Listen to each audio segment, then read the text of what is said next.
Ubutumwa bwiza uko bwanditswe na Yohana igice cya mbere. Yesu Kristo ari we jambo ry'Imana ahinduka umuntu. Mbere na mbere hariho jambo. Jambo uwo yahoranye n'Imana, kandi jambo yari Imana. Uwo yahoranye n'Imana mbere na mbere.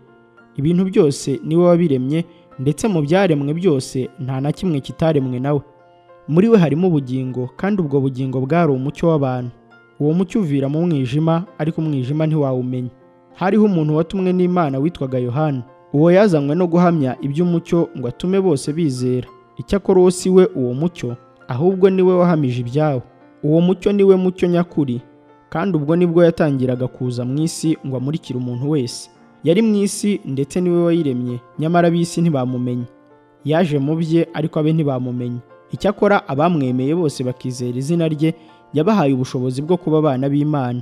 Abo ntibabyawe n'amaraso cyangwa n'ubushake bw'umubiri cyangwa n'ubushake bw'umugabo, ahubwo babyawe n'Imana. Jambo uwo yabaye umuntu abana natwe, tubona ubwiza bwe busa n'ubw'umwana w'ikinege wa se, yuzuye ubuntu n'ukuri. Yohana yahamije iby'uwo avuga yeruye ati, uwo niwe navuze nti, uzaza hanyuma niwe unduta, kuko yahozeho ntarabaho. Kandi bimwuzuye akaba ari byo twahaweho twese, ni ubuntu bukurikira ubundi, kuko amategeko yatanzwe na Mose, ariko ubuntu n'ukuri byo byazanywe na Yesu Kristo. Uhereye kera kose nta muntu wigeze kubona Imana, ahubwo umwana w'ikinege uri mu gituza cya se niwe wayimenyekanishije. Abayuda basobanuza Yohana umubatiza uwo ari we. Ibi ni byo Yohana yahamije ubwo Abayuda bamutumagaho abatambyi n'Abalewi bavanywe i Yerusalemu no kumubaza bati, urinde? Nuko ntiyabahisha ukuri, ahubwo araberurira ati, si jye Kristo. Nuko baramubaza bati, tubwire, uri Eliya? Nawe ati, sindi we. Bati, uri wa muhanuzi? Arabasubiza ati, oya. Baramubaza bati, none se urinde ngo dusubize abadutumye? Wowe wiyita nde? Ati, ndi ijwi ry'urangururira mu butayu ngo nimugorore inzira y'Uwiteka, nk'uko umuhanuzi Yesaya yabivuze. Abari batumwe bari abafarisayo. Nuko baramubaza bati, none ubatiriza iki kutari Kristo, ntube Eliya, ntube na wa muhanuzi? Yohana arabasubiza ati, genda batirisha amazi, ariko muri mwe hahagaze uwo mutaramenya, uwo ni we unsimbura, kandi ntibinkwiriye gupfundura udushumi tw'inkweto ze. Ibyo byabereye i Betaniya hakurya ya Yorodani, aho Yohana yabatirizaga. Yohana yita Yesu umwana w'intama w'Imana. Bukeye bwaho abona Yesu aza aho ari, aravuga ati, nguyu umwana w'intama w'Imana ukuraho ibyaha by'abari mu isi. Uyu niwe navuze nti, nyuma yanjye hazaza umugabo unduta ubukuru, kuko yahozeho ntarabaho. Icyakora sinari imuzi, ariko kugira ngo yerekwe Abisirayeli, nicyo cyatumye nza mbatirisha amazi. Kandi Yohana arahamya ati, nabonye umwuka amanuka ava mu ijuru asa n'inuma atinda kuri we. Icyakora sinari imuzi, keretse yuko yantumye kubatirisha amazi yambwiye iti, uwo uzabona umwuka amanukira akagwa kuri we, uwo niwe ubatirisha umwuka wera. Nanjye mbibonye mpamya yuko ari umwana w'Imana. Andereya na Simoni bakurikira Yesu. Bukeye bwaho Yohana yongera guhagararana n'abigishwa be babiri. Yitegereza Yesu agenda, aravuga ati, nguyu umwana w'intama w'Imana. Abo bigishwa bombi bumvise avuze atyo, bakurikira Yesu. Yesu arahindukira abona bamukurikiye, arababaza ati, murashaka iki? Baramusubiza bati, Rabi, bisobanurwa ngo mwigisha, ucumbitse he? Arababwira ati, nimuze murahabona. Barajyana babona aho acumbitse. Hari nk'isaha 10, bahera ko bamarana nawe umwanya burira. Andereya mwene se wa Simoni Petero yari umwe muri abo babiri bumvise Yohana bagakurikira Yesu. Abanza kubona mwene se Simoni, aramubwira ati, twabonye Mesiya, risobanurwa ngo Kristo. Amuzanira Yesu, nawe aramwitegereza aramubwira ati, uri Simoni mwene Yona, uzitwa Kefa, risobanurwa ngo ibuye. Filipo na Natanayeli bakurikira Yesu. Bukeye bwaho Yesu ashaka kujya i Galilaya. Abona Filipo aramubwira ati, nkurikira. Filipo yari uw'i Betesayida, umudugudu w'iwabo wa Andereya na Petero. Filipo abona Natanayeli aramubwira ati, uwo Mose yanditse mu mategeko n'abahanuzi bakamwandika, twamubonye. Ni Yesu mwene Yosefu w'i Nazareti. Natanayeli aramubaza ati, mbese Nazareti hari icyiza cyahaturuka? Filipo aramusubiza ati, ngwino urebe. Yesu abona Natanayeli aza aho ari, amuvugaho ati, dore Umwisirayeli nyakuri udafite uburiganya. Natanayeli aramubaza ati, wamenyeye he? Yesu aramusubiza ati, Filipo ataraguhamagara ubwo wari munsi y'umutini nakubonye. Natanayeli aramusubiza ati, Rabi, uri umwana w'Imana koko, ni wowe mwami w'Abisirayeli. Yesu aramusubiza ati, mbese wijejwe nuko nkubwiye yuko nakubonye uri munsi y'umutini? Uzabona ibiruta ibyo. Kandi arongera aramubwira ati, ni ukuri ndababwira yuko muzabona ijuru rikingutse, abamarayika b'Imana bazamanuka bavuye ku Mwana w'umuntu bakamumanukiraho.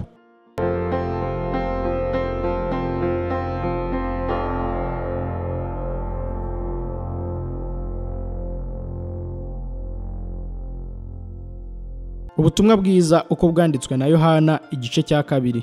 Ubukwe bw'i Kana. Ku munsi wa gatatu hacyujijwe ubukwe i Kana y'i Galilaya, kandi na nyina wa Yesu yari ahari. Yesu bamutorana n'abigishwa be ngo batahe ubwo bukwe. Nuko vino ishize, nyina wa Yesu aramubwira ati, nta vino bafite. Yesu aramubwira ati, mubyeyi, tubigendanyemo dute? Igihe cyanjye ntikiragera. Nyina abwira abahereza ati, icyo ababwira cyose mugikore. Hariho intango 6 zaremwe mu mabuye zashyiriweho kwiyeza nk'uko umugenzo w'Abayuda wari uri, intango yose irimo inshuro 2 cyangwa 3 z'amazi. Yesu arababwira ati, mwuzuze intango amazi. Barazuzuza bageza ku ngara.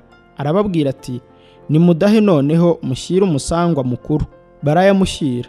Uwo musangwa mukuru asogongeye amazi ahindutse vino ntiyamenya aho iturutse, keretse babahereza badashya amazi nibo bari babizi. Umusangwa mukuru ahamagara umukwe aramubwira ati, abandi bose babanza vino nziza, abantu bamara guhaga bakabona kuzana izitaryoshye, ariko wehoho washyinguye inziza aba ari zo uherutse. Icyo nicyo kimenyetso cya mbere Yesu yakoreye i Kana y'i Galilaya, yerekana icyubahiro cye, abigishwa be baramwizera. Hanyuma y'ibyo aramanuka i Kaperinawumu ari kumwe na nyina na bene se n'abigishwa be, ariko ntibamarayo iminsi myinshi. Yesu ahumanura urusengero. Pasika y'Abayuda yenda gusohora, Yesu agiye Yerusalemu.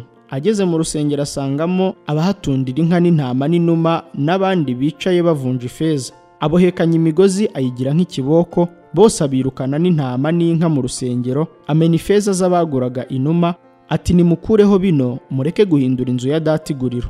Abigishwa be bibuka uko byanditswe ngo ishyaka ry'inzu yawe rirandya.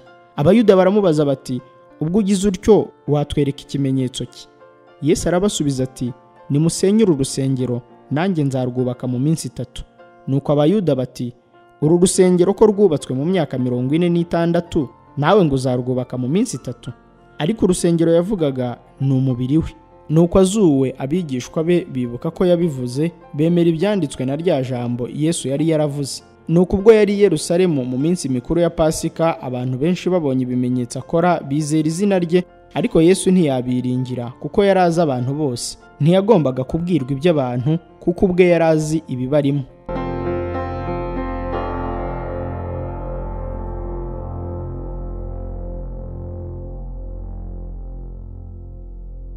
Ubutumwa bwiza uko bwanditswe na Yohana, igice cya 3. Ibya Nikodemo. Hariho umuntu wo mu Bafarisayo witwaga Nikodemo, umutware wo mu Bayuda. Uwo yasanze Yesu nijoro aramubwira ati, mwigisha, tuzi yuko uri umwigisha wavuye ku Mana, kuko ari ntawe ubasha gukora ibimenyetso ujya ukora keretse Imana iri kumwe nawe. Yesu aramusubiza ati, ni ukuri ndakubwira yuko umuntu utabyawe ubwa kabiri atabasha kubona ubwami bw'Imana. Nikodemo aramubaza ati, mbese umuntu yabasha ate kubyarwa akuze? Yakongera gusubira mu nda ya nyina akabyarwa? Yesu aramusubiza ati, ni ukuri ndakubwira yuko umuntu utabyawe n'amazi n'umwuka atabasha kwinjira mu bwami bw'Imana. Ikibyarwa n'umubiri nacyo ni umubiri, n'ikibyarwa n'umwuka nacyo ni umwuka. Witangazwa nuko nkubwiye yuko bibakwiriye kubyarwa ubwa kabiri. Umuyaga uhuha aho ushaka, ukumva guhuha kwawo, ariko ntumenya aho uva cyangwa aho ujya. Niko uwabyawe n'umwuka wese amera. Nikodemo aramusubiza ati, ibyo byashoboka bite? Yesu aramusubiza ati, ukaba uri umwigisha w'Abisirayeli ntumenye ibyo? Ni ukuri ndakubwira yuko tuvuga ibyo tuzi kandi duhamya ibyo twabonye, nyamara ntimwemere ibyo duhamya. Ubwo nababwiye iby'isi ntimwemere, nimbabwira iby'ijuru muzemera mute? Ntawe azamutse ngo ajye mu ijuru keretse Umwana w'umuntu wavuye mu ijuru akamanuka akaza hasi. Kandi nk'uko Mose yamanitse inzoka mu butayu, niko Umwana w'umuntu akwiriye kumanikwa, kugira ngo umwizera wese abone guhabwa ubugingo buhoraho.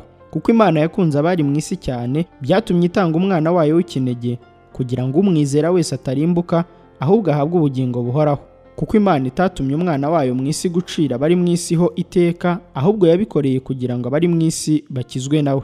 Umwizera ntacirwaho iteka, utamwizera amaze kuricirwaho, kuko atizeye izina ry'Umwana w'Imana w'ikinege. Uko gucirwaho iteka ni uku: nuko umucyo waje mu isi abantu bagakunda umwijima kuwurutisha umucyo babitewe nuko ibyo bakora ari bibi, kuko umuntu wese ukora ibibi yanga umucyo kandi ntaza mu mucyo ngo ibyo akora bitamenyekana, ariko ukora iby'ukuri niwe uza mu mucyo ngo ibyo akora bigaragare ko byakorewe mu Mana.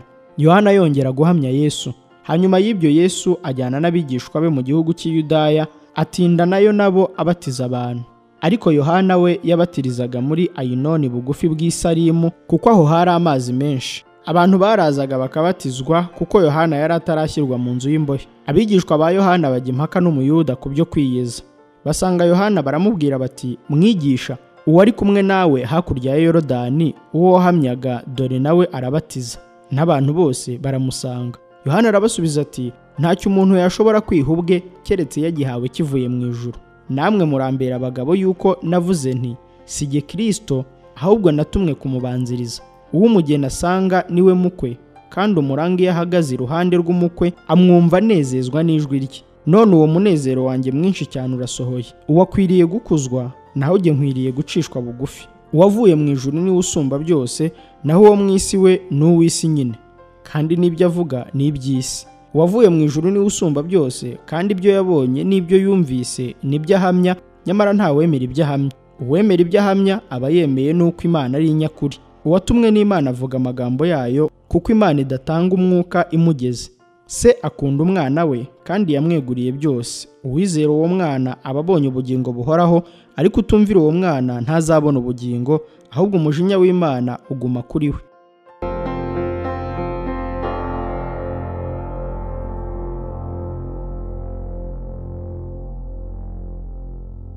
Ubutumwa bwiza uko bwanditswe na Yohana, igice cya 4. Yesu avugana n'umusamariyakazi. Nuko umwami Yesu amenya yuko abafarisayo bumvise ko yigisha kandi abatiza benshi arusha Yohana. Icyakora Yesu ubwe si we wabatizaga, ahubwo n'abigishwa be. Nicyo cyatumye ava i Yudaya agasubira i Galilaya, yiyumvamo ko akwiriye kunyura i Samariya. Nuko agera mu mudugudu w'i Samariya witwa Sukara, bugufi bw'igikingi Yakobo yahaye umwana we Yozefu, kandi aho hari iriba rya Yakobo. Nuko Yesu ananijwe nuko yagenze cyane, apfa kwicara kuri iryo riba.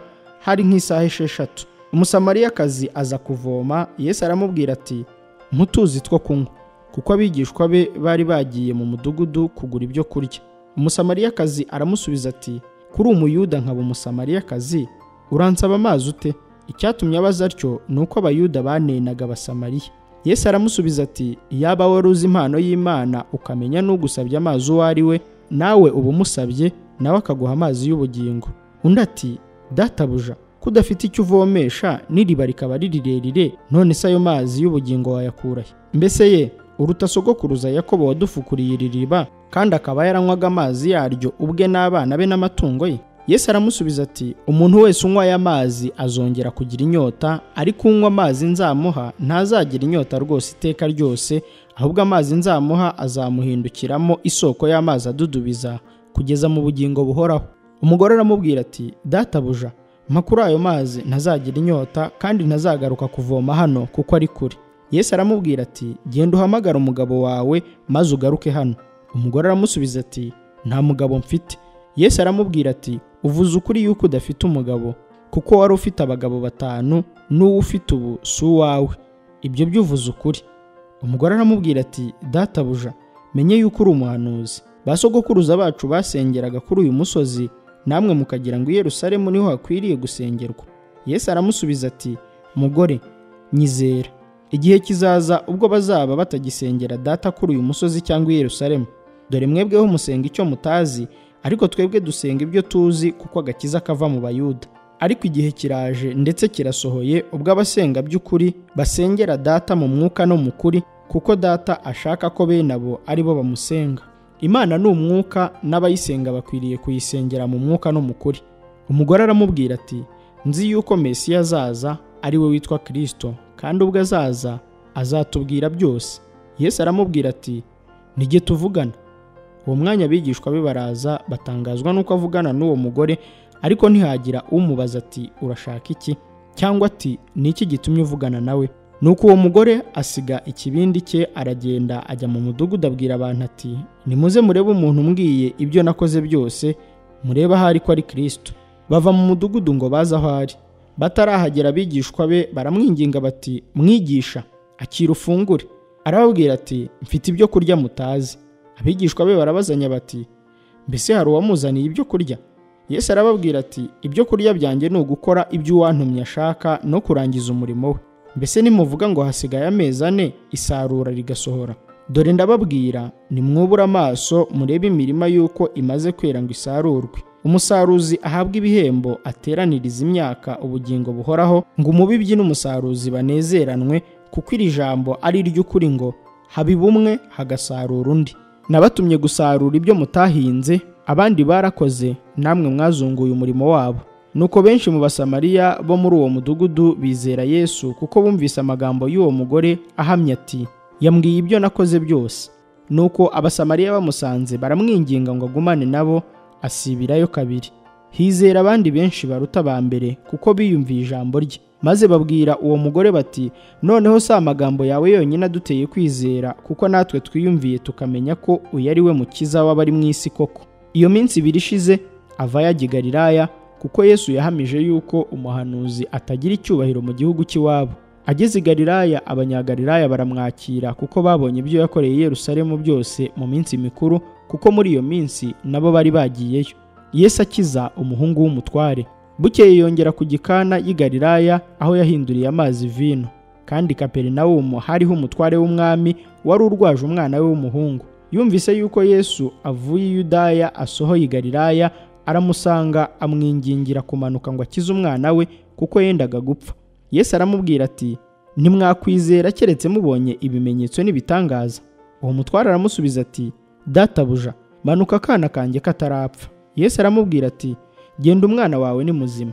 Uwo muntu yizera iryo jambo Yesu amubwiye, aragenda. Bukeye bwaho akiri mu nzira, abagaragu be baramusanganira, baramubwira bati, umwana wawe ni muzima. Ababaza igihe yorohewe, baramusubiza bati, ejo ku isaha ndwi niho ubuganga bwamuvuyemo. Nuko se amenya yuko ariyo saha Yesu yamubwiriyeho ati, umwana wawe ni muzima. Nuko uwo mutware aramwizera ubwe n'ab'inzu ye bose. Icyo nicyo kimenyetso cya kabiri Yesu yakoze avuye i Yudaya ageze i Galilaya.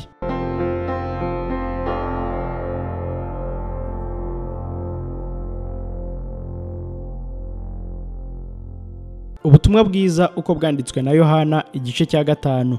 Yesu akiza umuntu umaze imyaka 38 amugaye. Hanyuma y'ibyo haba iminsi mikuru y'Abayuda, nuko Yesu agiye Yerusalemu. Kandi Yerusalemu bugufi bw'irembo ry'intama hariho ikidendezi mu Ruheburayo cyitwa Betesida, cyariho amabaraza 5. Muri ayo mabaraza hari abarwayi benshi, barimo impumyi n'ibirema n'abanyunyutse, bari bategereje ko amazi yihinduriza, kuko rimwe na rimwe marayika yamanukaga akajya muri icyo kidendezi agahinduriza amazi. Nuko umuntu wabanzaga kujyamo amazi yihindurije niwe wakiraga indwara ye iyo ari yo yose. Hariho umuntu wari ufite indwara ayimaranye imyaka 38. Yesu amubonye aryamye, amenya yuko amaze igihe kirekire arwaye, aramubaza ati, mbese urashaka gukira? Umurwayi aramusubiza ati, databuja, simfite umuntu njugunya mu kidendezi iyo amazi yihindurije. Nkiza undi antanga kumanukamo. Yesu aramubwira ati, byuka wikorere uburiri bwawe ugende. Muri ako kanya uwo muntu arakira, yikorera uburiri bwe aragenda. Ubwo hari ku munsi w'isabato. Nuko Abayuda babwira ukijijwe bati, dore uyu munsi ni isabato, kandi amategeko ntiyemera ko wikorera uburiri bwawe. Nawe arabasubiza ati, uwankijije niwe wambwiye ati, ikorera uburiri bwawe ugende. Baramubaza bati, uwo muntu ninde wakubwiye ngo wikorere ugende? Ariko uwakijijwe ntiyamenya uwo ari we, kuko Yesu yari yigendeye kandi hari abantu benshi. Hanyuma y'ibyo Yesu amubona mu rusengero, aramubwira ati, dore ubaye muzima, ntukongere gukora icyaha utazabona ishyano riruta irya mbere. Uwo muntu aragenda abwira Abayuda yuko ari Yesu wamukijije. Nicyo cyatumaga Abayuda bashaka kurenganya Yesu, kuko yakoraga bene nk'ibyo ku isabato. Ariko arabasubiza ati, data arakora kugeza n'ubu, nanjye ndakora. Nicyo cyatumye Abayuda barushaho gushaka kumwica, kuko uretse kuzirura isabato gusa, ahubwo ahora yita Imana ko ari se bwite, akigereranya nayo. Yesu ahamya ko ubutware bwe buva ku Mana. Yesu arabasubiza ati, nukuri ndababwira yuko ari ntacyo umwana abasha gukora ubwe atabonye se agikora, kuko ibyo se akora byose n'umwana ari byo akora, kuko se akunda umwana we akamwereka ibyo akora byose, ndetse azamwereka n'imirimo irutiye, kugira ngo mutangare. nk'uko se azura abapfuye akabaha ubugingo, niko n'umwana aha ubugingo aba ashaka, kuko ari nta n'umwe data aciraho iteka, ahubwo yabihaye umwana ngo abe ari we uca amateka yose, kugira ngo abantu bose bubahe umwana nk'uko bubaha se. Utubaha uwo mwana ntaba yubashye na se wamutumye. Ni ukuri ndababwira yuko uwumva ijambo ryanjye akizera uwantumye aba afite ubugingo buhoraho, kandi ntazacirwaho iteka, ahubwo aba avuye mu rupfu ageze mu bugingo. Ni ukuri ndababwira yuko igihe kije ndetse kirasohoye, ubwo abapfa bumva kandi bazumva ijwi ry'umwana w'Imana, n'abaryumvise bazaba bazima, kuko nk'uko data afite ubugingo muri we, niko yabuhaye umwana ngo abugire nawe, kandi yamuhaye ubutware bwo guca amateka, kuko ari umwana w'umuntu. Ntimutangazwe n'ibyo, kuko igihe kizaza ubwo abari mu bituro bose bazumva ijwi rye bakavamo, abakoze ibyiza bakazukira ubugingo, naho abakoze ibibi bakazukira gucirwaho iteka. Ibihamya Yesu. Ntacyo mbasha gukora ubwanjye, ahubwo uko numvise niko nca amateka, kandi ayo nca n'ay'ukuri, kuko ntakurikiza ibyo nkunda ubwanjye, ahubwo nkurikiza ibyo uwantumye akunda. Nakwihamya ubwanjye, guhamya kwanjye ntikuba ari uk'ukuri, ahubwo hariho undi umpamya, nanjye nzi yuko ibyo ampamya ari iby'ukuri. Mwatumye kuri Yohana, nawe yahamije ukuri. Icyakora sinishingikirije ku buhamya bw'umuntu, ahubwo mbivugiye kugira ngo mukizwe. Uwo yari itabaza ryaka rimurika, namwe mwamaze igihe gito mwishimira umucyo we. Ariko mfite ibimpamya biruta ibya Yohana, kuko imirimo data yampaye ngo nyisohoze, iyo mirimo nkora ari iy'impamya ubwayo yuko data ari we wantumye. Kandi data wantumye nawe yahamije ibyanjye ubwe. Ntimwigeze kumva ijwi rye, habe no kubona ishusho ye, ndetse ntimufite n'ijambo rye riguma muri mwe, kuko uwo yantumye mutamwizeye. Murondora mu byanditswe kuko mwibwira ko muri byo arimo mufite ubugingo buhoraho, kandi ari byo bimpamya. Nyamara mwanze kuza aho ndi ngo muhabwe ubugingo. Sinshaka ishimwe ry'abantu, ariko mwebwe ndabazi yuko mudakunda Imana mu mitima yanyu. Jye naje mu izina rya data ntimwanyemera, ariko undi naza mu izina ry'ubwe we muzamwemera. Mbese mwabasha mute kwizera kandi mumaranira gushimwa n'abantu mu cyimbo cyo gushaka ishimwe riva ku Mana ubwayo? Mwe gutekereza yuko nzabarega kuri data, kuko hariho ubarega, ndetse ni Mose uwo mwiringiye. Iyo mwizera Mose, nanjye muba munyizeye, kuko ari ibyanjye yanditse. Ariko se nimutizera ibyo uwo yanditse, noneho n'amagambo yanjye muzayizera mute?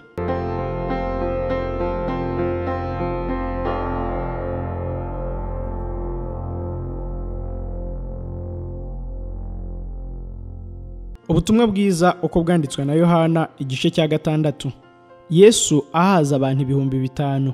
Hanyuma y'ibyo Yesu ajya hakurya y'inyanja y'i Galilaya, ariyo yitwa Tiberiya. Iteraniro ry'abantu benshi riramukurikira, kuko babonye ibimenyetso yakoreye abarwayi. Yesu azamuka umusozi yicara nayo n'abigishwa be. Ubwo Pasika, iminsi mikuru y'Abayuda, yendaga gusohora.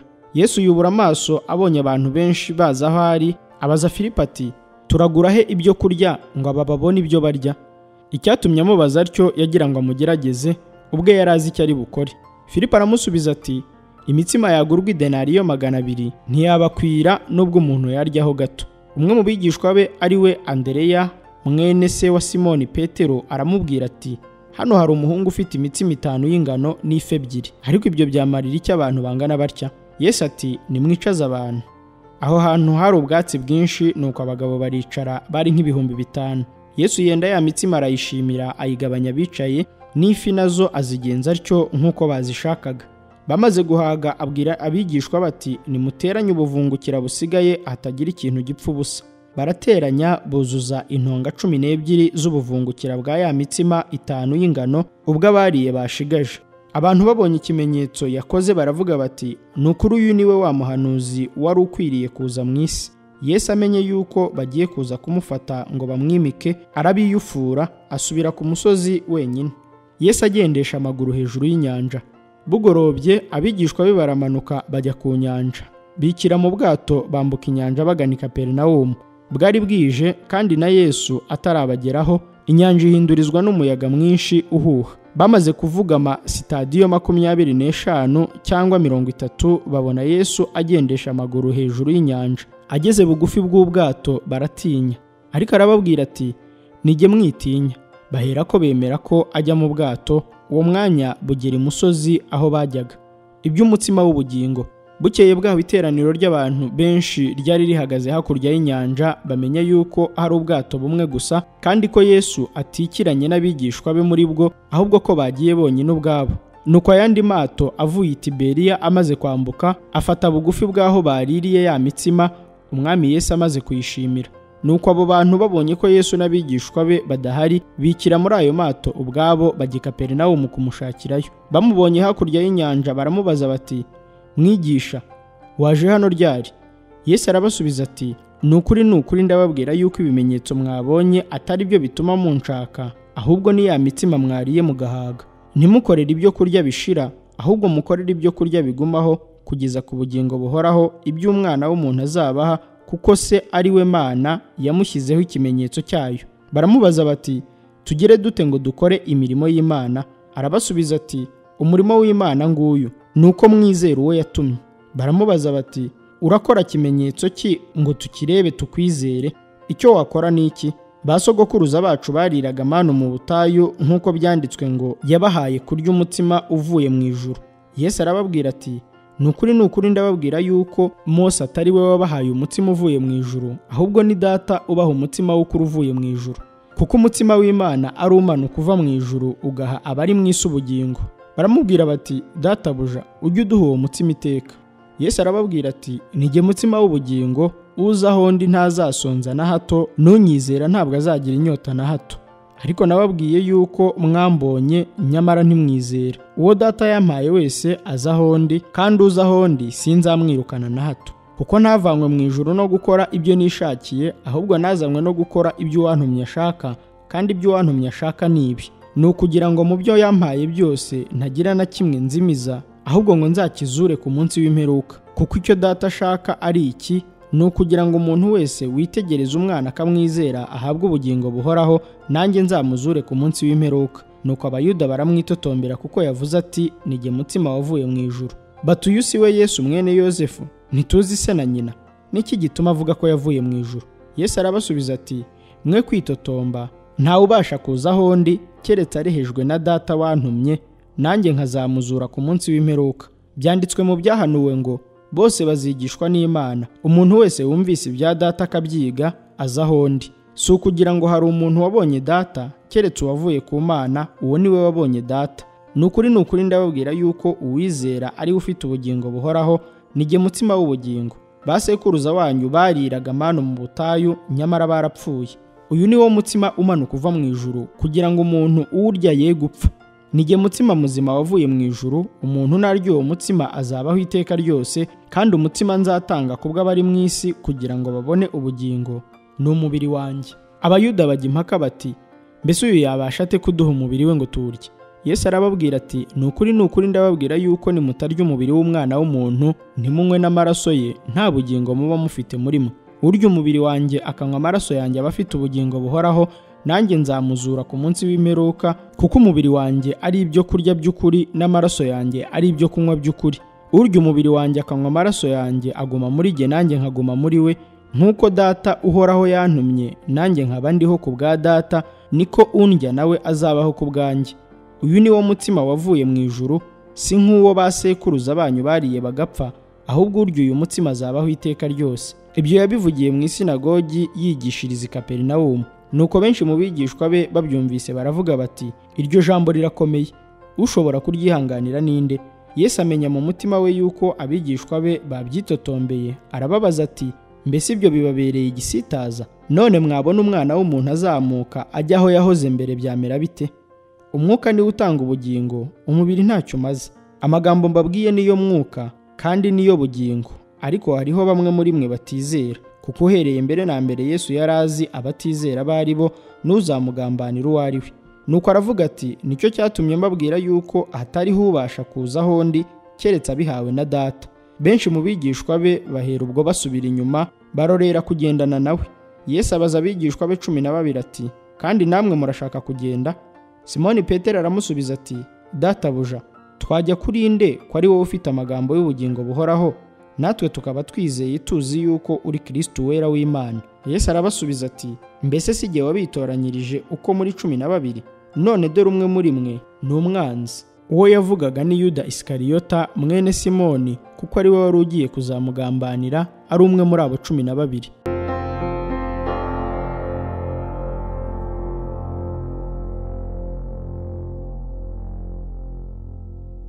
Ubutumwa bwiza uko bwanditswe na Yohana igice cya 7. Bene se wa Yesu ntibamwizera. Hanyuma y'ibyo Yesu abi Galilaya, ntiyashakaga kuba Yudaya kuko abayuda bashakaga kumwica. Iminsi mikuru y'abayuda yitwa ingando yendaga gusohora. Nuko bene se baramubwira bati, va hano ujye i Yudaya kugira ngo abigishwa bawe barebe imirimo ukora, kuko ari nta muntu ushaka kumenyekana wakorera ikintu mu rwihisho. Kuko ukora iyo mirimo, ngaho genda wiyereka abari mu isi bose. Bene se babivugiye batyo kuko batamwizeraga.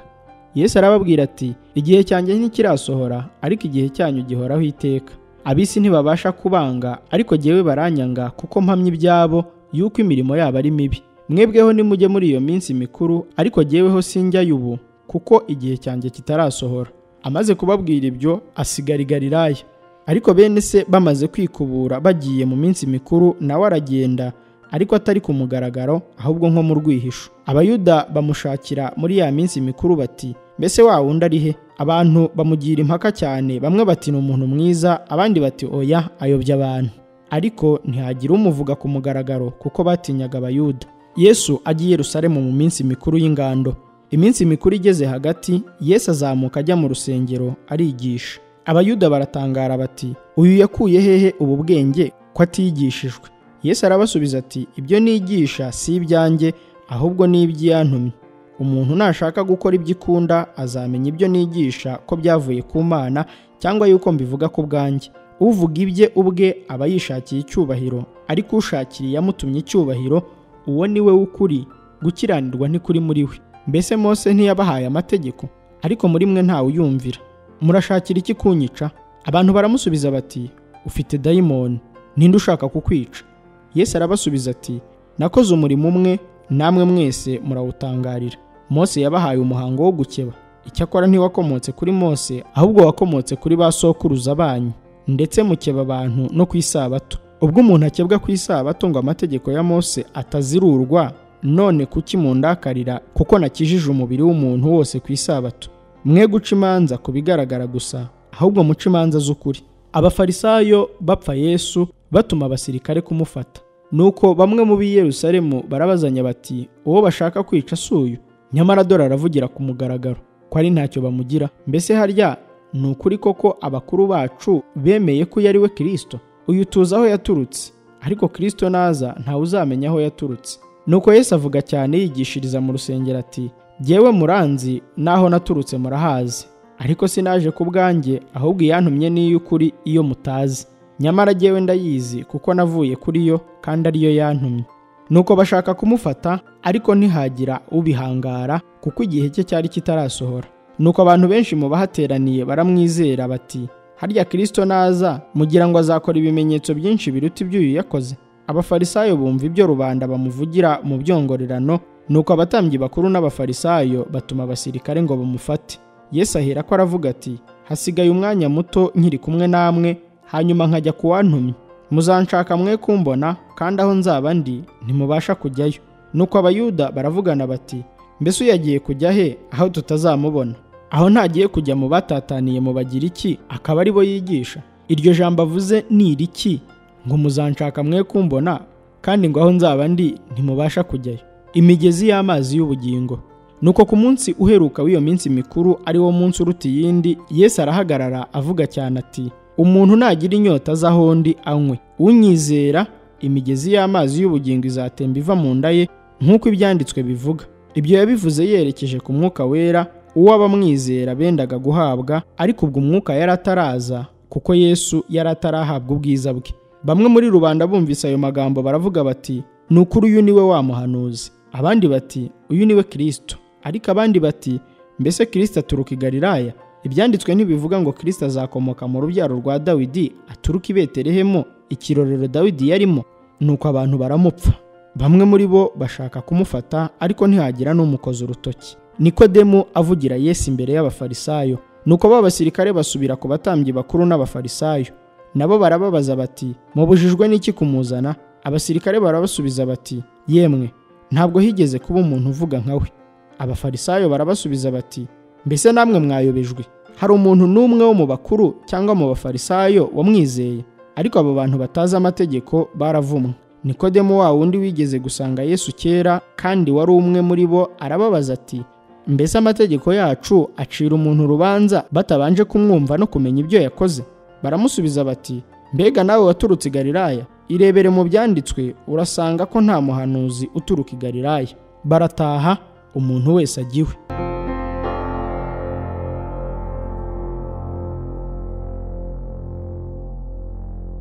Ubutumwa bwiza uko bwanditswe na Yohana, igice cya 8.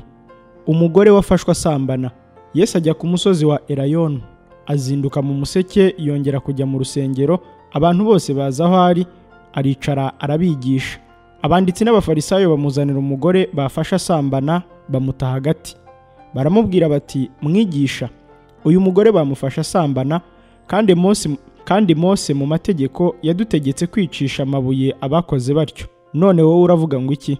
Ibyo babivugiye kumugerageza ngo babone uburyo bamurega.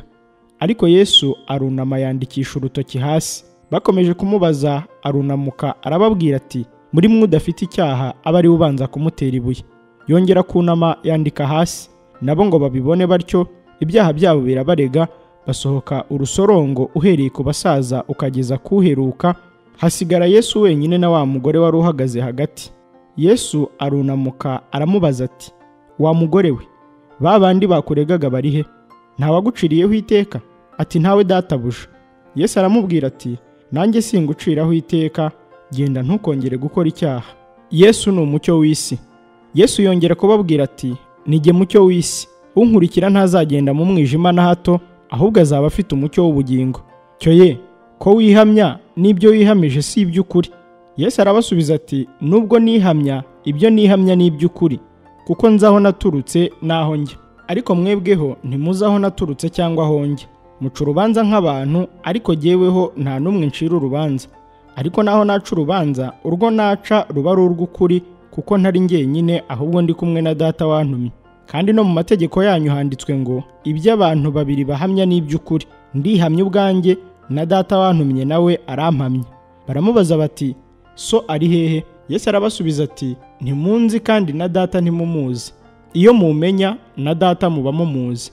Ayo magambo yayababwiriye mu ruturiro ubwo yigishirizaga mu rusengero, nyamara ntihagira umufata kuko igihe cye cyari kitarasohora. Ahanurira abantu ko bazapfana ibyaha. Nuko yongera kubabwira ati, ndagenda kandi muzanshaka, nyamara muzapfana ibyaha byanyu. Aho njya ntimubasha kujyayo. Abayuda barabazanya bati, mbese aziyahura? Kuko avuze ati, aho njya ntimubasha kujyayo. Arababwira ati, mwebwe mukomoka hasi, jyewe nkomoka hejuru. Mwebwe muri ab'iyi si, ariko jyewe sindi uw'iyi si. Nicyo gitumye mbabwira yuko muzapfana ibyaha byanyu, kuko nimutizera ko ndi we, muzapfana ibyaha byanyu. Baramubaza bati, urinde? Yesu arabasubiza ati, ndi uwo nababwiye bwa mbere. Mfite byinshi byo kubavugaho mbacira urubanza, ariko uwantumye ni uw'ukuri. Nanjye ibyo namwumvanye nibyo mbwira abari mu isi, ariko bo ntibamenya yuko ababwiye se. Nuko Yesu arababwira ati, ubwo muzamanika umwana w'umuntu nibwo muzamenya ko ndi we, kandi ko ari ntacyo nkora ku bwanjye, ahubwo yuko uko Data yanyigishije ariko mvuga. Kandi uwantumye turi kumwe, ntiyansize njyenyine, kuko mpora nkora ibyo ashima. Avuze atyo, abantu benshi baramwizera. Abana ba Aburahamu nyakuri. Nuko Yesu abwira abayuda bamwemeye ati, nimuguma mu ijambo ryanjye, muzaba abigishwa banjye nyakuri, namwe muzamenya ukuri, kandi ukuri niko kuzaba batura. Baramusubiza bati, ko turi urubyaro rwa Aburahamu, akaba ari ntabwo twigeze na hato kuba imbata z'umuntu wese, none uvugiye iki ngo tuzabaturwa? Yesu arabasubiza ati, ni ukuri ndababwira yuko umuntu wese ukora ibyaha ari imbata y'ibyaha. Imbata ntiba mu rugo iteka, ahubwo mwene nyirarwo niwe urugumamo iteka. Nuko umwana nababatura, muzaba mubatuwe by'ukuri. Nzi yuko muri abuzukuruza ba Aburahamu, ariko murashaka kunyica kuko ijambo ryanjye ridafite umwanya muri mwe. Jyeho ibyo nabonanye Data nibyo mvuga, kandi namwe nuko ibyo mwumvanye so nibyo mukora. Baramusubiza bati, Aburahamu niwe data. Yesu arababwira ati, iyo muba abana ba Aburahamu koko, muba mukora nk'uko Aburahamu yakoraga. Ariko none dore murashaka kunyica, kandi ndi umuntu ubabwiye iby'ukuri, ibyo numvise ku Mana, nyamara Aburahamu we ntiyagize atyo. Ibyo mukora ni nk'ibyaso. Baramubwira bati, ntituri ibibyarwa, ahubwo dufite data umwe ari we Mana. Yesu arababwira ati, iyaba Imana yari so muba munkunze, kuko naje nkomotse ku Mana, sinaje ku bwanjye, ahubwo niyo yantumye. Ni iki gituma mutamenya imvugo yanjye? Nuko mutabasha kumva ijambo ryanjye. Mukomoka kuri so Satani, kandi ibyo so ararikira nibyo namwe mushaka gukora. Uwo yahereye kera kose ari umwicanyi, kandi ntiyahagaze mu by'ukuri, kuko ukuri kutari muri we. Navuga ibinyoma aravuga ibye ubwe, kuko ari umunyabinyoma kandi ni se w'ibinyoma. Ariko jyewe kuko mbabwira iby'ukuri ntimunyizera. Ninde muri mwe unshinja icyaha? Ko mvuga ukuri, ni iki gituma mutanyizera? Uw'Imana yumva amagambo y'Imana, mwebwe igituma mutumva nuko mutari Imana. Abayuda baramusubiza bati, ntitwavuze neza yuko uri Umusamariya kandi ko ufite dayimoni? Yesu arabasubiza ati, simfite dayimoni, ahubwo nubaha Data, ariko mwe muransuzugura. Icyakora jye sinishakira icyubahiro, nyamara hariho ugishaka, kandi niwe uca imanza. Ni ukuri ndababwira yuko umuntu niyumva ijambo ryanjye atazapfa iteka ryose. Abayuda baramusubiza bati, noneho tumenye ko ufite dayimoni. Aburahamu yarapfuye n'abahanuzi, nuko nawe ukavuga ngo umuntu niyumvira ijambo ryawe ntazapfa iteka ryose? Mbese uruta sogokuruza Aburahamu wapfuye n'abahanuzi bapfuye? Wibwira kuri nde? Yesu arabasubiza ati, niba niha icyubahiro, icyo cyubahiro ni icy'ubusa. Umpa icyubahiro ni Data, uwo muvuga ngo ni Imana yanyu, nyamara ntimumuzi, ariko jye ndamuzi. Kandi navuga yuko ntamuzi, naba ndi umunyabinyoma nk'amwe, ariko ndamuzi kandi nitondera ijambo rye. Aburahamu sekuruza wanyu yifujije cyane kureba umunsi wanjye, kandi awubonye aranezerwa. Abayuda baramubwira bati, kutaramara imyaka 50, Aburahamu wamubonye ute? Yesu arababwira ati, ni ukuri ndababwira yuko Aburahamu ataravuka ndiho. Nuko batora amabuye yo kumutera, ariko Yesu arihisha, asohoka mu rusengero.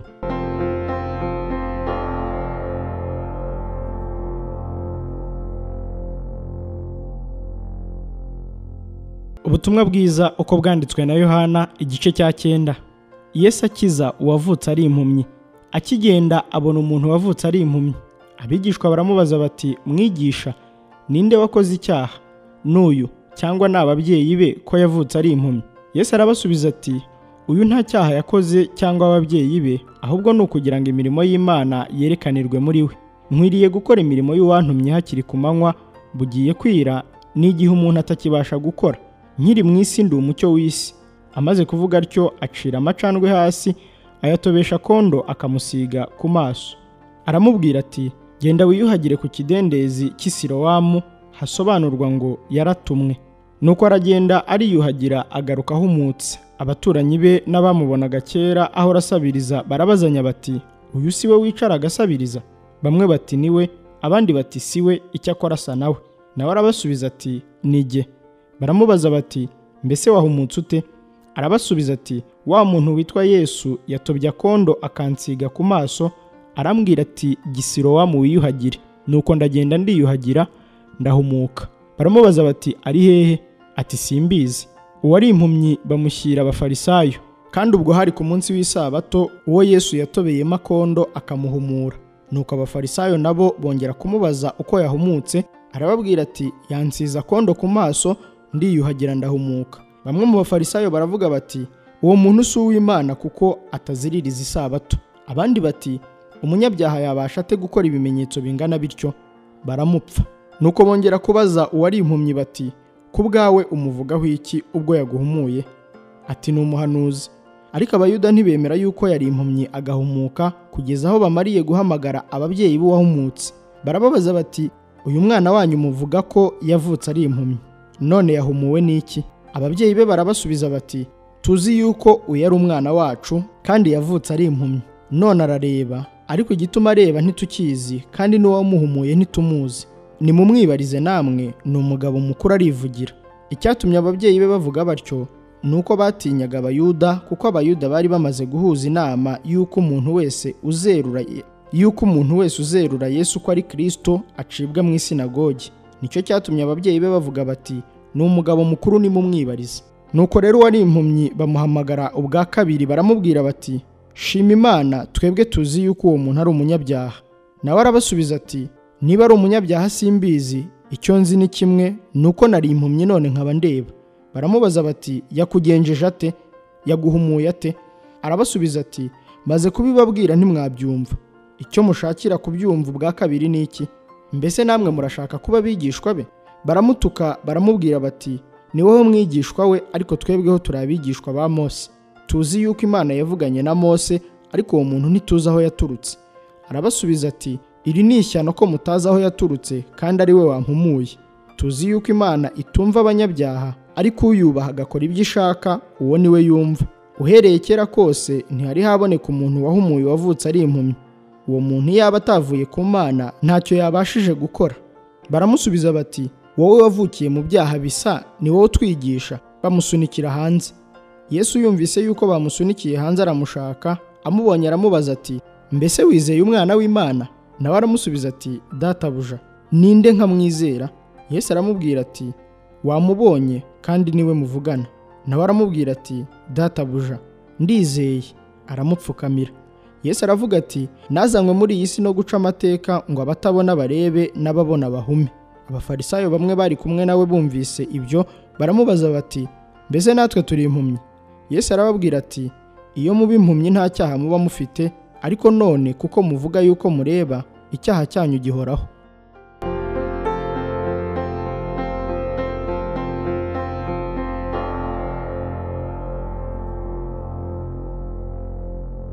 Ubutumwa bwiza uko bwanditswe na Yohana igice cya 10.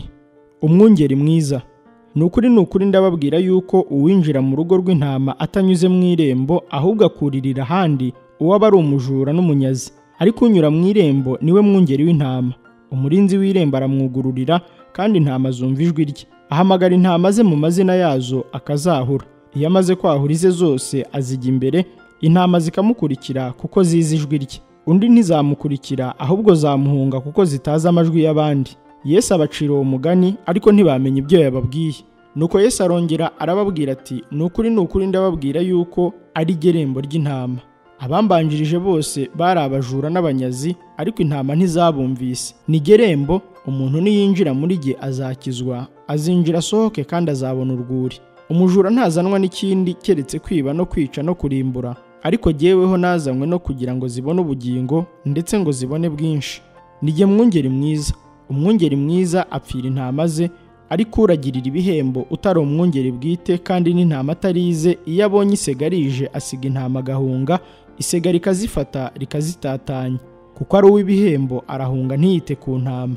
Nijye mwungeri mwiza, kandi menya izanjye zikamenya, nk'uko data amenya nanjye nkamumenya, kandi mfira intama zanjye. Mfite n'izindi ntama zitari zo muri uru rugo, nazo nkwiriye kuzizana. Zizumva ijwi ryanjye, kandi zizaba umukumbi umwe, zigira umwungeri umwe. Igituma data nkunda nuko ntanga ubugingo bwanjye ngo mbusubirane. Ntawe ubunyaka, ahubwo mbutanga ku bushake bwanjye. Nshobora kubutanga kandi nshobora kubusubirana, kuko iryo ari ryo tegeko nategetswe na data. Abayuda bongera kumupfa ku bw'aya magambo. Benshi muri bo baravuga bati, afite dayimoni kandi yasaze. Muramwumvira iki? Abandi bati, ayo magambo si ayutewe na dayimoni. Mbese dayimoni yabasha guhumura impumyi? Yesu ahamya ko ari umwe na se, abayuda bashaka kumwica. Icyo gihe hari umunsi mukuru wo kwibuka kwezwa k'urusengero rw'i Yerusalemu, kandi hari no mu mezi y'imbeho. Yesu agenda mu rusengero mu ibaraza ryitwa irya Salomo. Abayuda baramugota baramubaza bati, uzageza he kutuyoberanya? Niba uri Kristo utwerurire. Yesu arabasubiza ati, narababwiye ariko ntimwizera, kandi n'imirimo nkora mu izina rya data nayo irampamya. Ariko ntimwizera kuko mutarabo mu ntama zanjye. Intama zanjye zumva ijwi ryanjye, nanjye ndazizi kandi zirankurikira. Nziha ubugingo buhoraho, kandi ntizizarimbuka na hato iteka ryose, kandi ntawe uzazivuvunura mu kuboko kwanjye. Data wazimpaye aruta bose, ntawe ubasha kuzivuvunura mu kuboko kwa data, jyewe na data turi umwe. Abayuda bongera gutora amabuye ngo bayamutere. Yesu arababwira ati, naberetse imirimo myinshi myiza yavuye kuri data. Noneho ni uwuhe murimo muri iyo ubatera kuntera amabuye? Abayuda baramusubiza bati, kubw'imirimo myiza ntitugutera amabuye, ahubwo tuguhora kwigereranya, kuko uri umuntu ukigira Imana. Yesu arabasubiza ati, ntibyanditswe mu mategeko yanyu ngo navuze ngo muri Imana? Nuko ubwo yabise Imana, ab'ijambo ry'Imana ryajeho kandi byanditswe bitabasha gukuka, mubwirira iki uwo data yejeje akamutuma mu isi muti wigereranije? Kuko navuze nti ndi umwana w'Imana. Niba ntakora imirimo ya data ntimunyizere, ariko ninyikora, nubwo mutanyizera mwizera imirimo bwayo, kugira ngo mumenye neza yuko data ari muri jye nanjye nkaba ndi muri data. Nuko bongera gushaka kumufata, ariko abava mu maboko. Avayo yongera kujya hakurya ya Yorodani aho Yohana yabatirizaga bwa mbere, agumayo. Abantu benshi baza aho ari baravuga bati, Yohana nta kimenyetso yakoze, ariko ibyo Yohana yavuze kuri uyu byari ukuri byose. Benshi bamwizererayo.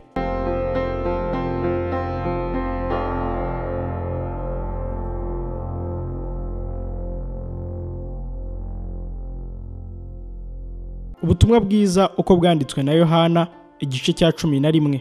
Yesu azura Lazaro. Hariho umuntu wari urwaye witwaga Lazaro w'i Betaniya, ikirorero cy'iwabo wa Mariya na Marita mwene se. Mariya uwo niwe wasize umwami Yesu amavuta ku birenge akabihanaguza umusatsi we. Umusaza w'uwo ni Lazaro, wa wundi wari urwaye. Nuko bashiki be batuma kuri Yesu bati, Databuja, uwo ukunda ararwaye. Yesu abyumvise aravuga ati, iyo ndwara si iyo kumwica, ahubwo ni iyo guhimbarisha Imana no gutuma umwana w'Imana ahimbazwa. Yesu yakundaga Marita na mwene se na Lazaro. Nuko yumvise ko arwaye asibira kabiri aho yari ari. Maze iyo minsi ishize abwira abigishwa bati, dusubire i Yudaya. Abigishwa baramubaza bati, mwigisha, amambere abayuda bashatse kuhaguterera amabuye, none usubiyeyo? Yesu arabasubiza ati, mbega umunsi ntugira amasaha 12? Ugenda ku manywa ntasitara kuko haba habona, ariko ugenda nijoro arasitara kuko haba hatabona. Avuze atyo ahera ko arababwira ati, inshuti yacu Lazaro irasinziriye, ariko ngiye kumukangura. Abigishwa baramubwira bati, Databuja, niba asinziriye azakira. Nyamara Yesu yavugaga iby'urupfu rwa Lazaro, ariko bo batekereza yuko avuze gusinzira kw'ibitotsi. Yesu niko kuberurira ati, Lazaro yarapfuye, nanjye nezerewe ku bwanyu kuko ntari mpari, kugira ngo noneho mwizere. Nimuze tujya aho ari. Toma witwaga Didumo abwira abigishwa bagenzi bati, natwe tugende dupfane nawe. Yesu ageze yasanga Lazaro amaze iminsi 4 mu gituro. I Betaniya hari bugufi bw'i Yerusalemu nka sitadiyo 15. Nuko abayuda benshi bari baje kwa Marita na Mariya kubahumuriza kuko musaza wabo yari yapfuye. Marita yumvise ko Yesu aje ajya kumusanganira, ariko Mariya asigara yicaye mu nzu. Marita abwira Yesu ati, Databuja, iyaba wari hano musaza wanjye ntaba yarapfuye, kandi n'ubu nzi yuko ibyo usabye Imana byose Imana izabiguha. Yesu aramubwira ati, musaza wawe azazuka. Marita aramubwira ati, nzi yuko azazuka mu muzuko wo ku munsi w'imperuka. Yesu aramubwira ati, nijye kuzuka n'ubugingo, unyizera naho yaba yarapfuye azabaho, kandi umuntu wese ukiriho unyizera ntazapfa iteka ryose. Mbese wizeye ibyo? Aramusubiza ati, ye Databuja, nizeye yuko uri Kristo umwana w'Imana ukwiriye kuza mu isi. Amaze kuvuga ibyo aragenda, ahamagara mwene se Mariya rwihishwa, aramubwira ati, umwigisha yaje araguhamagara. Abyumvise ahaguruka vuba aramusanga. Icyakora Yesu yari atarasohoka mu kirorero, ahubwo yari akiri aho Marita yamusanze. Abayuda bari bari kumwe na Mariya mu nzu bamuhoza, babonye uburyo ahagurutse vuba asohoka baramukurikira, batekereza ko agiye mu gituro kuririrayo. Mariya ageze aho Yesu ari, amubonye yikubita imbere y'ibirenge bye, aramubwira ati, Databuja, iyaba wari hano musaza wanjye ntaba yarapfuye. Yesu amubonye arira n'abayuda bazanye nabo barira, asuhuza umutima arawuhagarika, arababaza ati, mbese mwamushyize he? Baramusubiza bati, Databuja, ngwino urebe. Yesu ararira. Abayuda baravuga bati, dore ye, nimurebe uburyo yamukundaga. Ariko bamwe muri bo baravuga bati, uyu ko ahumura impumyi ntaba yarabashije kubuza uyu ntapfe. Yesu yongera gusuhuza umutima agera ku gituro. Cyari isenga ishyizweho igitare ku munwa. Yesu arababwira ati, nimukureho igitare. Marita mushiki w'uwapfuye aramubwira ati, Databuja, none aranuka kuko amaze iminsi 4. Yesu aramubwira ati, sinakubwiye nti niwizera uri bubone ubwiza bw'Imana? Nuko bakuraho igitare. Yesu arararama aravuga ati, Data, ndagushimiye kuko unyumvise. Ubwanjye narinzi yuko unyumva iteka, ariko mbivugiye kubwo abantu bangose ngo bizere yuko ari wowe wantumye. Amaze kuvuga ibyo arangurura ijwi rirenga ati, Lazaro, sohoka. Uwari wapfuye arasohoka, azingazingiwe mu myenda, amaguru n'amaboko, n'igitambaro gipfutse mu maso he. Yesu arababwira ati, nimumuhambure mumureke agende. Abayuda bajya inama yo kwica Yesu. Nuko benshi mu bayuda bari baje kwa Mariya babonye icyo akoze baramwizera, ariko abandi muri bo bajya ku bafarisayo bababwira ibyo Yesu yakoze. Abatambyi bakuru n'abafarisayo bateranya urukiko, barabazanya bati, tugire dute ko uwo muntu akora ibimenyetso byinshi? nitumurekera dutya bose bazamwizera, kandi abaroma bazaza barimbura umurwa wacu n'ubwoko bwacu. Ariko umwe muri bo witwaga Kayafa, kandi wari umutambyi mukuru muri uwo mwaka, arababwira ati, ntacyo muzi. Mbese ntimutekereza yuko ari byiza ku bwacu ko umuntu umwe yapfira abantu kuruta ko ubwoko bwose bwarimbuka? Ibyo ntiyabivuze ku bwe, ahubwo kuko yari umutambyi mukuru muri uwo mwaka, yahanuye yuko Yesu yenda gupfira ubwo bwoko, ariko si ubwo bwoko bwonyine, ahubwo ni ukugira ngo abana b'Imana batatanye abateranirize hamwe. Bahera uwo munsi bajya inama zo kumwica.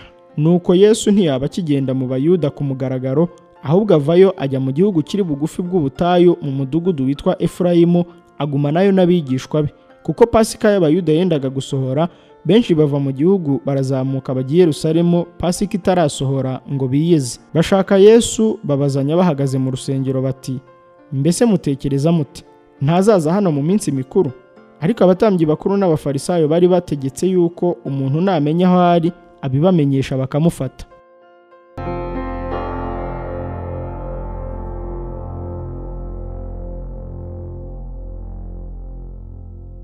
Yesu asigwa amavuta na Mariya.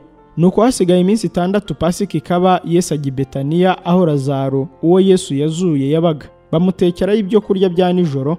Marita arahereza, kandi na Lazaro yari umwe mu bicaranye na Yesu basangira. Mariya yenda igice cy'indatira y'amavuta meza nk'amadahano y'agati kitwa narada y'igiciro cyinshi cyane, ayasiga ku birenge bya Yesu, abihanaguza umusatsi we, inzu yose itamamo ayo mavuta. Nuko Yuda Isikariyota, umwe mu bigishwa be wendaga kumugambanira, aravuga ati, niki gitumye aya mavuta atagurwa idenariyo 300 ngo bazifashishe abakene? Icyatumye avuga atyo si ukubabarira abakene, ahubwo nuko yari umujura, kandi ari we wari ufite umufuka w'impiya akiba ibyo babikagamo. Yesu aravuga ati, nimumureka yabikira umunsi nzahambwa, kuko abakene muri kumwe n'abiteka, ariko jyeweho ntituri kumwe iteka. Abantu benshi b'Abayuda bamenye ko ahari baraza, icyakora si ku bwa Yesu gusa, ahubwo ni ukugira ngo barebe na Lazaro yazuye. Nuko abatambyi bakuru bajya inama yo kwica Lazaro nawe, kuko Abayuda benshi babavagamo kubwe bakizera Yesu. Yesu agiye i Yerusalemu ahetswe n'indogobe. Bukeye bwaho abantu benshi bari baje i Yerusalemu gutegereza iminsi mikuru, bumvise yuko Yesu azayo, benda amashami y'imikindo bajya kumusanganira, batera hejuru bati, Hoziyana, hahirwa uje mu izina ry'Uwiteka, niwe mwami w'Abisirayeli. Yesu abonye icyana cy'indogobe akicaraho, nk'uko byanditswe ngo, witinya mukobwa w'i Siyoni, dore umwami wawe araje ahetswe n'icyana cy'indogobe. Ibyo abigishwa be ntibabimenye bwa mbere, ariko rero Yesu amaze guhabwa ubwiza bwe, nibwo bibutse ibyo ko byanditswe kuri we, kandi ko ariko bamugenjeje. Nuko ba bantu bari kumwe nawe ubwo yahamagaraga Lazaro ngo ave mu gituro akamuzura, bamubera abahamya. Kandi nicyo cyatumye abantu benshi bajya kumusanganira, kuko bumvise ko yakoze icyo kimenyetso. Nuko abafarisayo baravugana bati, murarora yuko murushywa n'ubusa? Dore rubanda rwose ruramukurikiye. Abagiriki bashaka kureba Yesu. Hariho Abagiriki mu baje gusenga mu minsi mikuru, basanga Filipo w'i Betsaida y'i Galilaya, baramwinginga bati, mutware, turashaka kureba Yesu. Filipo araza abwira Andereya, Andereya na Filipo nabo baraza babibwira Yesu. Yesu arabasubiza ati, igihe kirasohoye ngo umwana w'umuntu ahabwe ubwiza bwe. Nukuri ndababwira yuko iyo akabuto k'ishaka kataguye hasi ngo gapfe, kagumaho konyine, ariko iyo gapfuye kera imbuto nyinshi. Ukunda ubugingo bwe arabubura, ariko uwanga ubugingo bwe muri iyi si azaburinda ageze ku bugingo buhoraho. Umuntu nankorera ankurikire, kuko aho ndi n'umugaragu wanjye ariho azaba. Umuntu nankorera, Data azamuha icyubahiro. None umutima wanjye urahagaze, kandi navuga iki? Nti Data, nkiza undokora iki gihe, kandi ari byo byanzanye ngo nkigeremo. Data, ubahiriza izina ryawe. Nuko ijwi rivugira mu ijuru riti, ndaryubahirije kandi nzongera kuryubahiriza. Abantu bahagaze aho baryumvise baravuga bati, ni inkuba. Abandi bati, ni marayika uvuganye nawe. Yesu arabasubiza ati, iryo jwi ntirije ku bwanjye, rije ku bwanyu. Ubu urubanza rw'ab'isi rurasohoye, ubu umutware w'ab'iyi si abaye igicibwa. Nanjye nimanikwa hejuru y'isi, nzireherezaho abantu bose. Ibyo yabivugiye kugaragaza urupfu yendaga gupfa urwo ari rwo. Rubanda baramusubiza bati, twumvise mu mategeko ko Kristo azagumaho iteka ryose. None niki gitumye uvuga ngo umwana w'umuntu akwiriye kumanikwa? Ese uwo mwana w'umuntu ninde nyine? Yesu arababwira ati, hasigaye umwanya muto umucyo ukiri muri mwe. Nimugende mugifite umucyo, butabiriraho mukiri mu nzira, kuko ugenda mu mwijima atamenya iyo ajya. mwizere umucyo mugifite umucyo kugira ngo mube abana b'umucyo. Yesu amaze kuvuga atyo aragenda arabihisha. Nubwo yakoreye ibimenyetso byinshi bingana bityo imbere yabo, ntibamwizeye, kugira ngo ijambo ry'umuhanuzi Yesaya risohore, iryo yavuze ngo, Mwami, ninde wizeye ibyo twumvise? Kandi ukuboko k'Uwiteka kwahishuriwe nde?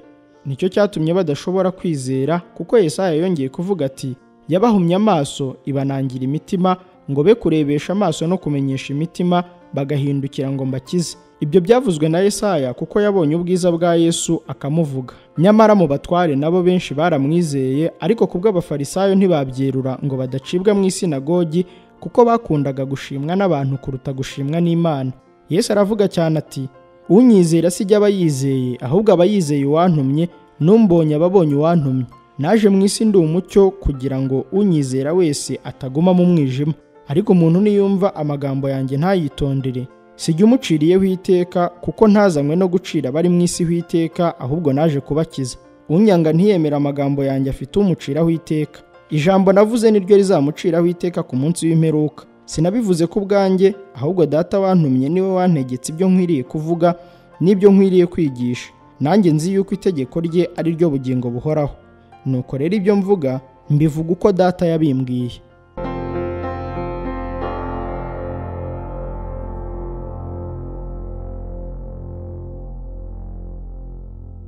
Ubutumwa bwiza uko bwanditswe na Yohana, igice cya 13. Yesu yoza ibirenge by'abigishwa be. Umunsi wa Pasika utarasohora, Yesu amenya yuko igihe cye gisohoye cyo kuva mu isi agasubira kuri se. Urukundo yakunze abe bari mu isi nirwo yakomeje kubakunda kugeza imperuka. Bakirya ibyo kurya bya nijoro, Satani yari yamaze koshya umutima wa Yuda Iskariyota mwene Simoni ngo amugambanire. Yesu amenye ko se amweguriye byose, kandi ko yavuye ku Mana, kandi ko asubira kuri yo, ahaguruka aho yariraga, yiyambura umwitero, yenda igitambaro aragikenyeza. Aherako asuka amazi ku mbehe, atangira koza ibirenge by'abigishwa no kubihanaguza igitambaro akenyeje. Nuko yegera Simoni Petero, nawe aramubaza ati, Databuja, ni wowe unyoza ibirenge? Yesu aramusubiza ati, ibyo nkora ubu ntubizi, ariko uzabimenya hanyuma. Petero aramubwira ati, reka, ntabwo nzemera na hato kunyoza ibirenge. Yesu aramusubiza ati, nintakoza ntacyo tuzaba duhuriyeho. Simoni Petero aramubwira ati, Databuja, noneho ntunyoze ibirenge byonyine, ahubwo unyuhagire n'amaboko umese n'umutwe. Yesu aramubwira ati, uwuhagiwe nta kindi agomba keretse koga ibirenge ngo abe aboneye rwose. Namwe muraboneye, ariko si mwese. Icyatumye avuga ati ntimuboneye mwese, nuko yari azi uri bumugambanire uwo ari we. Nuko amaze kuboza ibirenge, yambara imyenda ye, arongera aricara, arababaza ati, aho mumenye icyo mbagiriye? Munyita shobuja n'umwigisha. Ibyo mubivuga neza, kuko ariko ndi koko. Nuko rero ubwo mbogeje ibirenge kandi ndi shobuja n'umwigisha, niko namwe mukwiriye kubyozanya. Mbahaye icyitegererezo kugira ngo mukore nk'uko mbakoreye. Ni ukuri ndababwira yuko umugaragu ataruta shebuja, kandi intumwa itaruta uwayitumye. Nimumenye ibyo, murahirwa niba mubikora. Simbavuze mwese, kuko nzabona atoranije, keretse ko ibyanditswe bikwiriye gusohora, ngurya ibyo kurya byanjye niwe umbangiriye umugeri. Dore ubu mbibabwiye bitari byaba, kugira ngo nibiba muzizere ko ndiwe. Ni ukuri ndababwira yuko umuntu wese wemera uwantumye arya aba yemeye, kandi unyemera aba yemeye n'uwantumye. Yuda Iskariyota ava mu bandi. Yesu amaze kuvuga atyo, ahagarika umutima, arahamya ati, ni ukuri ndababwira yuko umwe muri mwe ari bungambanire. Abigishwa bararebana, kuko batari bazi uwavuze uwo ari we. Hariho umwe mu bigishwa be wari wiseguye igituza cya Yesu bafungura. Uwo ni wa wundi Yesu yakundaga. Simoni Petero aramurembuza, aramubaza ati, umubaze uwavuze uwo ari we. Uwahengamira inyuma aho yari ari mu gituza cya Yesu, aramubaza ati, Databuja ninde? Yesu aramusubiza ati, uwo ndi bukore zinogo nkayimuha ni wowe. Nuko akojeje inogo arayenda, ayiha Yuda Iskariyota mwene Simoni. Hanyuma yo guhabwa iyo nogo, nibwo Satani yamwinjiyemo. Nuko Yesu aramubwira ati, icyo ukora gikore vuba. Ariko nta n'umwe wo mu bari bicaye basangira nawe wamenye icyatumye amubwira atyo, kuko Yuda yari afite umufuka w'impiya. Nicyo cyatumye bamwe bakeka yuko Yesu yamubwiye ati, genda ugure ibyo dushaka kurya ku minsi mikuru, cyangwa ati, gira icyo uha abakene. Nuko Yuda amaze kwakira inogo, muri ako kanya arasohoka, kandi hari nijoro. Itegeko rishya ryo gukundana. Amaze gusohoka, Yesu aravuga ati, noneho umwana w'umuntu arubahirijwe, kandi Imana nayo yubahirijwe muri we. Kandi Imana ubwo yubahirijwe muri we, nayo izamwubahiriza muri yo ubwayo, kandi izamwubahiriza vuba. Bana bato, ndacyari hamwe namwe umwanya muto. Muzanshaka, kandi uko nabwiye Abayuda nti aho njya ntimubasha kuhajya, namwe nuko mbibabwira ubu. Ndabaha itegeko rishya ngo mukundane nk'uko nabakunze, mube ariko namwe mukundana. Ibyo ni byo bose bazabamenyeraho ko muri abigishwa banjye, nimukundana. Yesu avuga ko Petero ari bumwihakane. Simoni Petero aramubaza ati, Databuja, urajya he? Yesu aramusubiza ati, aho njya ntubasha kunkurikira ubu, ariko uzankurikira hanyuma. Petero aramusubiza ati, Databuja, icyambuza kugukurikira ubu ni iki, ko nzanagupfira? Yesu aramusubiza ati, uzamfira? Ni ukuri ndakubwira yuko inkoko itaza kubika utaranyihakana gatatu.